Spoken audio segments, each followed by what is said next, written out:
আমার জীবনের গল্প শুনবেন।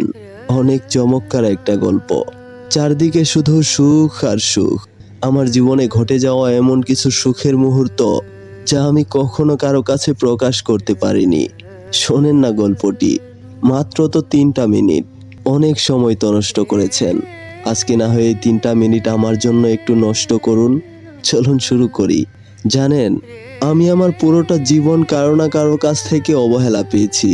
কখনো প্রিয়জনের অবহেলা, কখনো আমার স্বপ্নভঙ্গ, আবার কখনো সময়ের নির্মমতায়, সব মিলিয়ে জীবন যেন এক অভিমানী নাটকের মঞ্চ। তবুও আমি বাঁচি। আমাকে বাঁচতে হয়, আমাকে হাসতে হয়। মানুষ আমাকে এমনভাবে চলতে দেখে যেন আমি সব সময় সুখের রাজ্যে বাস করি, যেন আমার কিছুই হয়নি। মানুষ বুঝবে কিভাবে বলেন? আমি তো নিজেই কখনো কখনো বুঝে উঠি না কেন এত কষ্টে থাকার পরেও আমার বুকের ভেতর অন্ধকার নেই, চোখ বেয়ে কেন অশ্রু ঝরে না। কিন্তু আমার এই বুকের ভেতর যেন প্রতিনিয়ত এক অগণিত ঝড় কুরে কুরে খায়, যা শুধু আমি নিজে নিজেই উপলব্ধি করতে পারি। কেননা মানুষ তো উপরের রূপ দেখে বিবেচনা করে মানুষটা কতটা সুখে আছে। এতে আমি মানুষের কোনো দোষ দেই না, কারণ যা বাস্তব তাই তো চোখে দেখা যায়, যা সত্যি তাই তো শোনা যায়। আমারই বা দোষ কি বলেন? আমি আমার জীবনে এত কষ্ট পেয়েছি যে এখন আমার কষ্ট অনুভব হয় না, আমার চোখ বেয়ে অশ্রু ঝরে না।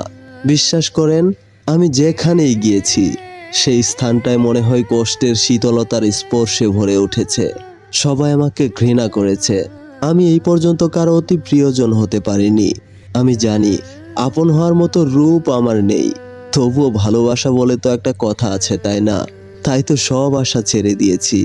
এখন শুধু একটাই প্রার্থনা করি, যেন আমার চারপাশের মানুষগুলো সুখে থাকে, ভালো থাকে। প্রিয় দর্শক, আমাদের আজকের ভিডিওটি কেমন লাগলো অবশ্যই কমেন্ট করে জানিয়ে দিবেন, আর ভিডিওটি শেয়ার করবেন বন্ধু বান্ধবের কাছে। আর অবশ্যই অবশ্যই সাবস্ক্রাইব করে আমাদের সাহায্য করবেন, আমাদের অগ্রযাত্রার সহযোগী হবেন। অনেক চেষ্টার পর আমরা এই চ্যানেলটাকে এই পর্যন্ত নিয়ে আসতে পেরেছি, তাই অবশ্যই অবশ্যই চ্যানেলটি সাবস্ক্রাইব করে আমাদের সাহায্য করুন।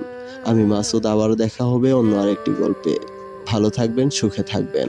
Bye bye.